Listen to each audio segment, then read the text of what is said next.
প্রিয় বন্ধুরা, YouTube channel জাগরণে আপনাদের আরও একবার স্বাগত জানাই। আজকে আমরা মনের প্রকৃতি, নেচার অফ মাইন্ডের ৩ নম্বর পার্টে চলে আসছি। আমরা মনের অনেক কিছু প্রকৃতি সম্বন্ধে জেনেছি। আজকে আরও কয়েকটা জিনিস জেনে নিই। সেটা হচ্ছে আমাদের মন কিছু জিনিস পছন্দ করে। সেই পছন্দের বাইরে যদি কাজ করা হয় তাহলে মন 100% সেই কাজটাতে ইনভলভ হতে পারে না, ফলে রেজাল্টও সেই রকম আসে না। পছন্দের কাজের মধ্যে প্রথমেই বলি কয়েকটা কথা আমরা সবাই লক্ষ্য করেছি। যখন ছবি কোনো একটা পিকচার থাকে বা কোনো ফটো তোলা হয়, তখন দেখব আমরা আমাদেরকে খুঁজতে থাকি। প্রথমে তো নিজের ছবিটাই খুঁজি, অনেকগুলো ভিড়ের মধ্যে আমরা নিজেদের ছবিটা খুঁজে দেখতে চাই যে কেমন লাগছে আমাদের। তারপরে যদি আমাদের ওখানে আমি না থাকি, তাহলে আমি দেখতে চাই আমার সবচেয়ে যাকে ভালো লাগে তার ছবি। এরকমভাবে দেখতে পাবো, নিজেরা পরীক্ষা করে দেখব যে ঠিক এই জিনিসটাই কিন্তু আমাদের হয়ে থাকে। মন আর কি ভালোবাসে? মন কোনো ছোট জিনিসের থেকে বড় জিনিসকে বেশি পছন্দ করে। যেমন কোনো বাড়ির ঠিকানা যদি বলা হয়, যে ছোট একটা কিছু দিয়ে বলা হয়, বর্ণনা দেওয়া হয়, তাহলে সেটা মনে থাকে না। যদি বলা হয় একটা বড় স্কুলের পাশে বাড়িটা, বা কোনো একটা বিশাল বড় বটগাছ আছে তার পাশে বাড়ি, বা কোনো বড় পুকুর আছে তার পাশে বাড়িটা, এরকম কিছু বললে আমাদের কিন্তু মনে থাকে বেশি, মানে মনের ওটা পছন্দের জিনিস। সেরকম আর কি মন ভালোবাসে? কোনো চলন্ত জিনিস দেখতে ভালোবাসে, নড়াচড়া করছে এরকম জিনিস ভালোবাসে। ওই জন্য আমাদের মোবাইল দেখতে ভালো লাগে, সিনেমা দেখতে ভালো লাগে, কারণ কি মন এগুলো পছন্দ করে। আর কি মন পছন্দ করে? কোনো আওয়াজ। এখনই যদি একটা বিশাল দুম করে বোম ফোটে, আমরা কিন্তু বাকি সমস্ত কিছু ছেড়ে ওই দিকে মন দিই। কারণ কি? কারণ হচ্ছে মনের ওটা পছন্দের জিনিস, আওয়াজ, শব্দ। তাহলে এরকমভাবে অনেক কিছু মন পছন্দ করে, কিন্তু আমরা জীবনে যা যা করি বেশিরভাগই সেই সব পছন্দের বাইরে। তার জন্য বিশেষত যেটা করি, ছোটোবেলা থেকে পড়াশোনার দিকটা দেখি। আমরা সবাই একই সাবজেক্ট পছন্দ করি না, বা প্রত্যেকটা সাবজেক্টই সবাই পছন্দে পড়ে। 8টা হোক 7টা হোক যা সাবজেক্ট থাকে বা বিষয় থাকে পাঠ্যসূচিতে, সেগুলোই কিন্তু আমরা খুব পছন্দ করি তা না। তাহলে যার যেটা পছন্দ সেইটা যদি দেখা যাবে সেইটাতে তার খুব ভালো লাগে পড়তে। এবার বাড়ি থেকে যদি ওটা পড়াতে কম চাপ মানে চাপ কম দেওয়া হয়, যে না এটা বেশি পড়ে কোনো লাভ নেই, জাস্ট ধরি যে ইতিহাসটা ওর হয়তো সেই বাচ্চাটার খুব ভালো লাগে পড়তে, কিন্তু বাড়ির লোকেরা বলছে না তুই ইংলিশ নিয়ে পড়, ম্যাথ কর বেশি করে, কারণ ওটা ইতিহাসের কোনো ভবিষ্যৎ নেই, এরকম আমরা বলে থাকি। কিন্তু ইতিহাসটা যদি ওকে পড়তে দেওয়া হয়, দেখব যে ও ওই পড়াটা করে নিজে আনন্দ পায়, বাকি পড়াগুলো খুব সুন্দর করে, এবং বাকি আরও চারপাশে যে আনুষঙ্গিক কাজ ওকে যদি দেওয়া হয়, সে কিন্তু সেটা খুব ভালো করে করে। কেন কি? তার ওটা পছন্দের কাজ, মানে তার মনের পছন্দের জিনিস। তার জন্য যখন আমরা ছোটোবেলা থেকে বাচ্চাদের উপরে প্রেশার ফেলি যে তোমাকে ডাক্তার বানতে হবে, ইঞ্জিনিয়ার বানতে হবে, বা কিছু হতে হবে, তখন কিন্তু আমরা একবারও ভাবি না ও কোনটা পছন্দ করে। যখনই কেউ কোনো জিনিস পছন্দ করবে, তখন কিন্তু সে তার জীবনের সবচেয়ে চরম সফলতা লাভ করবে, সে যে কোনো সাবজেক্টেই হোক। বইয়ের পাঠ্যসূচির বিষয় বলেই না, যে কোনো কিছু, গান হোক, নাচ হোক, কেউ হয়তো হাতের কাজ ভালোবাসে, আবার কেউ হয়তো কারোর সাথে কেউ বক্তৃতা দিতে ভালোবাসে, বা কেউ সাঁতার কাটতে ভালোবাসে। যার যেটা ভালোবাসা, এইটা যদি আমরা বাচ্চাদেরকে কোনোভাবে খুঁজে দিতে পারি, তাহলে খুঁজে দিতে পারি না, ওরা প্রকাশ করে, আমরা মা বাবারা খোঁজার চেষ্টা করি না। তাহলে এই যে খোঁজা, এইটা যদি একবার পছন্দের জিনিস কেউ পেয়ে যায়, তাহলে সে জীবনে বিশাল বিশাল কিছু হতে পারে। গানের ক্ষেত্রে লতা মঙ্গেশকর হতে পারে, ক্রিকেটে সচিন তেন্ডুলকর হতে পারে, তারপরে আরও যে বড় ফিল্ডে যে কোনো কিছু তারা করতে পারে। তাহলে পছন্দের জিনিসে মানুষ একটা নিজেদের সফলতা চূড়ান্ত জায়গায় নিয়ে যেতে পারে, আর যেটা পছন্দের না হয়, জোর করে পড়ানো হয়, সেটা তার নিজের মনের বিরুদ্ধে যাওয়া হবে বলে প্রথমে নিজের প্রতি খারাপ লাগা আসে, তারপরে বাবা মার প্রতি খারাপ লাগা আসে, সারা জীবন সে বাবা মাকেই দোষারোপ করতে থাকে। তারপরে একটা সময় দেখা যায় যে বাবা মার জন্য বৃদ্ধাশ্রম তৈরি হয়ে গেছে। এবং সে নিজের জীবনে তার নিজের যে ফ্যামিলি হবে সেখানেও সে শান্তিতে থাকতে পারবে না, তার বাচ্চাদেরকেও সে সুন্দরভাবে গাইড করতে পারবে না। তাহলে একটা গোটা জীবনে তার চারপাশে যারা, প্রত্যেককে ধ্বংস হয়ে গেল একটা কিছু অপছন্দের কাজ করতে দেওয়ার জন্য। এইটুকু আমরা বুঝি না। তাই পছন্দের কাজ করে যারা যারা নিজেদের জায়গায় বিশাল জায়গায় গেছে, তাদের মধ্যে একজন দুজনের নাম তো আমি বললাম, আরও কিছু নাম বলি। সবাই মোটামুটি বলেছিলাম একটু আগে যে যারা পছন্দের কাজ করে গেছে, নিজেদের মনের কথা শুনেছে, তাদের কি হয়েছে। যেমন Bill Gates. Bill Gates second ইয়ারে পড়া ছেড়ে দিয়েছে।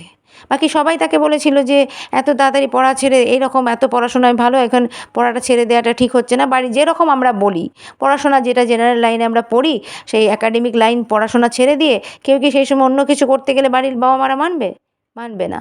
তাহলে বিল গেটস কিন্তু কারো কথা শোনেনি। কার কথা শুনেছে? মনের কথা, মানে মনের পছন্দের কথা। ওর এটা পছন্দ হয়েছে, তাই আজকে বিল গেটস ওয়ার্ল্ড ফেমাস মানুষ। আচ্ছা, সেরকম তারই বন্ধু স্টিভ জবস। উনি আবার তারও আগে ফার্স্ট ইয়ারে পড়তে পড়া ছেড়ে দিয়েছে। আজকে যদি আমাদের ছেলেমেয়েরা এরকম ছেড়ে দেয় না, আমরা কিন্তু কিছুতেই এটা মেনে নিতে পারবো না। কেন কি? ওই যে বাইরের মানুষের কাছে আমাদের ইমেজ চলে যাবে, সমাজে সোসাইটিতে আমাদের মাথা নত হয়ে যাবে। কিন্তু আমরা একটা বাচ্চাকে যদি সত্যিই ভালোবাসি, তাহলে কিন্তু তার ওইটা মেনে নিতে পারি।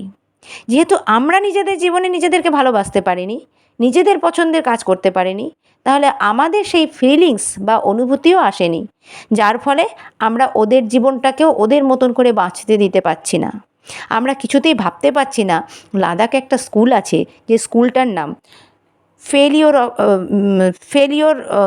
ফেলিওর স্কুল, মানে ফেলিওরদের স্কুল অফ ফেলিওরস। যারা মাধ্যমিকে পাশ করে না সেরকম, এই ফেলিওরদের স্কুলে যারা গেছে, সেই সব ছাত্রছাত্রীরা বা ছেলেমেয়েরা, তারা ওখানে গিয়ে কিন্তু ট্রিমেন্ডাস কিছু করেছে। তারা এমন ঘর বানিয়েছে যেখানে অত ঠান্ডা, -15 ডিগ্রি সেন্টিগ্রেড টেম্পারেচার বা তারও বেশি, এরকম ঠান্ডাতে তারা এমন ঘর বানিয়েছে প্রাকৃতিক পদ্ধতিতে, ভেতরে গরম বাইরে ঠান্ডা। কেউ ওখান থেকে জার্নালিস্ট, কেউ সায়েন্টিস্ট, বিভিন্ন রকম কিছু হয়েছে। তাহলে পছন্দের জিনিস খুঁজে পায়নি বলেই তারা কিন্তু এখানে সাকসেস হতে পারেনি। যেই তাদেরকে নিজের মতো ছেড়ে দেওয়া হয়েছে, তখন ঠিক তাদের ভেতর থেকে প্রতিভা বেরিয়ে এসছে। তাই প্রত্যেকের ভেতরে, যারা যারা পৃথিবীতে জন্মগ্রহণ করেছে, প্রত্যেকের ভেতরে কিছু না কিছু পোটেনশিয়ালিটি বা প্রতিভা আছে, মানে পছন্দের কিছু আছে। যেই পছন্দের কিছুটা আবিষ্কার হলে, সেটা মা বাবার মাধ্যমেই হোক বা স্কুলের পরিবেশেই হোক, যে কোনোভাবেই যদি সেটা আবিষ্কার হয় এবং সেটাতে যদি বাবা মায়েরা অ্যালাউ করে যেতে, বাবা মায়েরা বাধ্য করে তাদেরকে অন্যদিকে চালিত করতে, বাবা মায়েদের মতন করে চালিত করতে, কারণ তারা নিজেরা জীবনে পছন্দের জিনিস করেনি। তাই পছন্দের জিনিসের কি আনন্দের অনুভূতি, সেটা তাদের জীবনে নেই। তাই তারা মনকে তাদের মতন বড় বানিয়ে ফেলেছে, আর ইনার চাইল্ডকে মেরে ফেলেছে। আর এই সব বাচ্চাদের ভেতর থেকেও ইনার চাইল্ডটা তারা মেরে ফেলে তাদেরকে একটা যন্ত্রমানব বানিয়ে দিতে চেষ্টা করছে। আর তারা বিভিন্ন জায়গায় শুধু সাকসেস তো পাচ্ছেই না, নিজের জীবনে আনন্দও পাচ্ছে না। প্রচুর টাকা রোজগার হয়তো করে নিচ্ছে, কিন্তু জীবনে কোনো শান্তি পাচ্ছে না, না নিজেদের পরিবারে, না চারপাশে মানুষদের সাথে, না পেশাগত জায়গায়। বা তার জন্য বিভিন্ন রকমের করাপশান চলছে, বিভিন্ন রকমের মানুষের স্ট্রেস, অ্যাংজাইটি, ডিপ্রেশন, প্রচুর কিছু চলছে। কিন্তু বুঝতেই পারছে না যে আমাদের এই রুট কজটা কোথায়। এটা একদম ছোটোবেলাতেই হয়ে গেছে। আসবো যখন চাইল্ড সাইকোলজি নিয়ে বলবো, তখন আসবো। আচ্ছা, তাহলে এই অবধি মোটামুটি বুঝতে পারলাম যে মন পছন্দের জিনিস এইভাবেই, যদি পছন্দের কেউ কিছু খুঁজে পায়, তাহলে কিন্তু এরকমই সে কাজ করতে পারে। ইভেন আমাদের বাড়িতেও যদি দেখি, যারা প্রতিদিন কাজকর্ম করে বাড়ি ফেরে, তারা এসেই হয় কেউ টিভি দেখে, বা কেউ গল্প করতে ভালোবাসে, বা কেউ মোবাইল নিয়ে বসে, বা কেউ বইপত্র পড়ে, পেপার পড়ে। যার যেটা পছন্দের কাজ, সেটা যদি একটুখানি সময়ের জন্য না করতে পায়, তাহলে তার কিন্তু কোনোটাই আর ভালো লাগে না। সারাদিনের ক্লান্তি কিন্তু তার যায় না, বরং আরও স্ট্রেস জমে যায়। বা কেউ বাইরে সব গল্প করে হালকা হতে চায়, সেগুলোও হতে পারে না। আর সেগুলো যখনই পারে না, তখনই পরে তার সেগুলো জমতে সম্পর্কে একটা দূরত্ব তৈরি হয়ে যায়। তাহলে বুঝতে পারছি সবই আমাদের মনের নেচার, পছন্দ।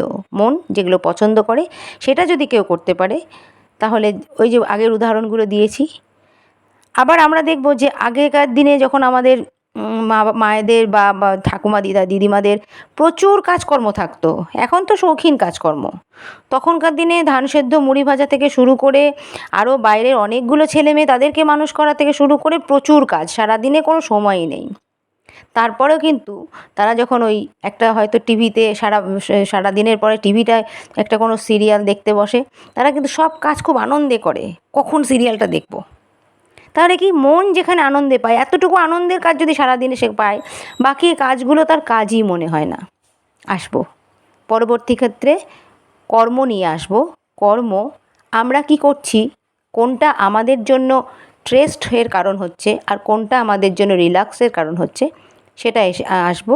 এবং সেটাতে আমরা চেতনার জাগরণে কোন কর্ম আমরা কিভাবে করছি, চেতনার জাগরণে কী কাজে আসছে, এটা নিয়ে পরবর্তীতে আসবো।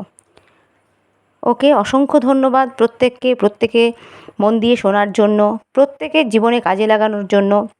এর পরবর্তী ক্ষেত্র থেকে প্রতিদিনে কিছু কিছু অ্যাকশান বা কাজ করতে দেবো, যেই কাজগুলো যদি একটু একটু করে করেন, দেখতে পাবেন কত তাড়াতাড়ি মনকে আপনি আপনার বশে নিয়ে চলে এসেছেন এবং মন আপনার চাকর হয়ে কাজ করছে, আপনি মনের চাকর নয়। Thank you so much.